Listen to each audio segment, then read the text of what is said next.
Fique quieta e ore. A Bíblia diz que há tempo para tudo, e isso nunca é mais verdadeiro do que no casamento, especialmente quando se trata do que dizemos. Há tempo para falar e tempo para ficar calada. E feliz é o homem cuja esposa pode discernir entre essas duas coisas. Quem quer que esteja casado há algum tempo sabe que há coisas que seria melhor não dizer. A esposa tem a capacidade de magoar o marido mais do que qualquer outra pessoa, e ele pode fazer o mesmo com ela. Não importa a quantidade de desculpas, as palavras não podem ser apagadas. Elas só podem ser perdoadas, e isso nem sempre é fácil. Algumas vezes, qualquer coisa que digamos só irá prejudicar o andamento daquilo que Deus quer fazer. Portanto, é melhor calar-se e orar. Quando Michael e eu nos casamos, eu não falava muito, mesmo se sentisse que algo estava errado. Depois que nosso primeiro filho nasceu, comecei a exteriorizar meus pensamentos. Porém, quanto mais eu manifestava minhas objeções e opiniões, mais ele resistia e mais brigávamos. Tudo o que eu dizia não só não levava a nada com respeito às minhas intenções, como tinha o efeito oposto. Levei anos para aprender o que milhares de mulheres aprenderam no decorrer dos séculos. Implicar não adianta. Criticar não adianta. Algumas vezes, só falar também não adianta. Descobri que a oração é a única coisa que sempre funciona. Isso acontece porque quando oramos, entramos na presença de Deus e Ele nos enche com o seu espírito de amor. Meu marido não fará algo que ele não queira, e se o fizer, os membros mais próximos de sua família pagarão por isso. Se há alguma coisa que eu realmente quero que ele faça, aprendi que devo orar sobre o assunto, até que eu tenha paz de Deus em meu coração para só então pedir. Às vezes, nessas ocasiões, Deus muda o meu coração ou me mostra um modo diferente de agir, não precisando, portanto, dizer absolutamente nada. Se tenho que dizer algo, tento não falar impensadamente. Oro primeiro, pedindo a orientação de Deus. Levei, porém, bastante tempo para entender isto. Num dia em que li o provérbio, melhor é morar numa terra deserta do que com uma mulher rixosa e irada. Provérbios, capítulo 21, verso 19.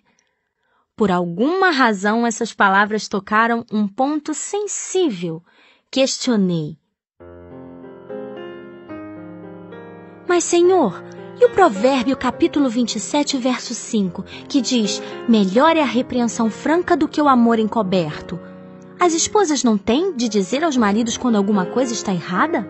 Ele replicou, tudo tem seu tempo determinado, e há tempo para todo propósito debaixo do céu. Tempo de estar calado e tempo de falar. O problema é que você não sabe quando fazer uma coisa ou outra, e não sabe como fazê-la em amor. Ah, está bem, Senhor. Mostre-me quando falar e quando ficar calada e orar. A primeira oportunidade para isto veio na mesma hora. Eu havia começado um novo grupo de oração feminino em minha casa e as vidas se transformaram tanto que sugeri a meu marido que começasse um grupo assim com os homens, mas ele não quis nem saber do assunto. Não tenho tempo. Foi a sua resposta de desagrado com a ideia. Quanto mais eu falava a respeito, mais irritado Michael ficava. Depois de receber as instruções de Deus, cale-se e ore. Decidi tentar essa abordagem. Deixei de falar na questão e comecei a orar. Pedi também ao meu grupo de oração que orasse comigo. Fazia mais de 2 anos que eu deixara de mencionar o assunto a ele e começara a orar. quando Michael anunciou um dia, subitamente, que estava organizando um grupo semanal de oração para os homens. O grupo continua se reunindo desde então e meu marido ainda nem sabe que eu orei. Embora tenha levado mais tempo do que eu queria, o fato aconteceu. E houve paz na espera, o que não teria ocorrido se não tivesse ficado calada. Na Bíblia, a rainha Esther orou, jejuou e buscou o tempo de Deus antes de aproximar-se do marido, o rei, para tratar de um assunto muito sério. Ela não entrou correndo e gritou: "Seus amigos marginais vão acabar com a nossa vida!" Em vez disso, ela orou primeiro e cuidou do marido com amor enquanto Deus preparava o coração dele. O Senhor sempre nos dará as palavras para dizer e nos mostrará quando dizê-las se pedirmos isso a Ele. O momento oportuno é tudo. Conheci pessoas que usam a desculpa de serem sinceras para destruir outros com as suas palavras. A Bíblia diz: "O insensato expande toda a sua ira, mas o sábio, afinal, lhe reprime." Provérbios capítulo 29, verso 11. Em outras palavras, é insensato manifestar todo tipo de ideia e sentimento. Ser sincera não significa que você tem de ser completamente franca em todos os seus comentários. Isso magoa as pessoas. Embora a franqueza seja um requisito para o casamento bem-sucedido, dizer a seu marido tudo o que há de errado com ele não é recomendável, pois isso provavelmente não corresponderá a toda a verdade. A verdade total é aquela vista da perspectiva de Deus e ele. Sem dúvida, não tem o mesmo problema que você tem com alguns atos de seu marido. Nosso objetivo não deve ser obrigar nossos maridos a fazerem o que nós queremos, mas sim entregá-los a Deus para que Ele os leve a agir de acordo com o que o Senhor quer. Tenha cuidado para distinguir a diferença entre o que é verdadeiramente certo e errado. Se o problema não se encaixar de modo claro numa dessas categorias, mantenha as suas opiniões pessoais para si mesma ou ore sobre elas e depois, conforme o Senhor a guiar, discuta-as calmamente. A Bíblia diz: "Não te precipites com a tua boca, nem o teu coração se apresse a pronunciar palavra alguma diante de Deus, porque Deus está nos céus e tu na terra, portanto, sejam poucas as tuas palavras." Eclesiastes capítulo 5, verso 2. Há ocasiões em que você deve apenas ouvir e não dar conselhos, apoiar e não fazer críticas construtivas. Não estou sugerindo de forma alguma que você se torne um capacho tímido que nunca confronta seu marido com a verdade, em especial quando for para o bem dele.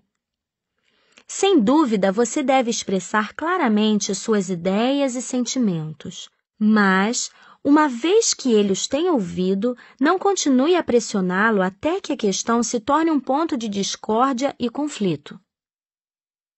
Se tiver de dizer algumas palavras duras, peça a Deus para ajudá-la a escolher o momento certo para isso. Ore pedindo as palavras certas e que o coração de seu marido esteja totalmente aberto. Sei que será difícil se for algo que você está ansiosa para dizer. Mas, por mais difícil que pareça, é melhor deixar que Deus ouça primeiro, a fim de temperar as palavras com seu espírito. Isso é especialmente verdadeiro quando a comunicação entre ambos cessou por completo e cada palavra só traz mais sofrimento. Gostaria de ter aprendido há mais tempo a orar antes de falar. Minhas palavras frequentemente provocavam uma reação defensiva em meu marido, resultando em respostas ásperas, que ambos lamentávamos. Ele julgava que com as minhas sugestões eu o estava pressionando a fazer ou a ser algo, embora eu sempre tivesse em mente o seu bem. Era preciso que Deus falasse com ele. Quando vivemos pelo poder de Deus, em vez de pelas nossas próprias forças, não temos de lutar pelo poder com nossas palavras. Porque o reino de Deus consiste não em palavra, mas em poder. 1 Coríntios, capítulo 4, verso 20. Não são as palavras que dizemos que fazem diferença, mas o poder de Deus que as acompanha. Você ficará surpresa ao ver quanto poder as suas palavras têm quando ora antes de falar. Ficará ainda mais espantada com o que pode acontecer quando se cala e deixa Deus trabalhar.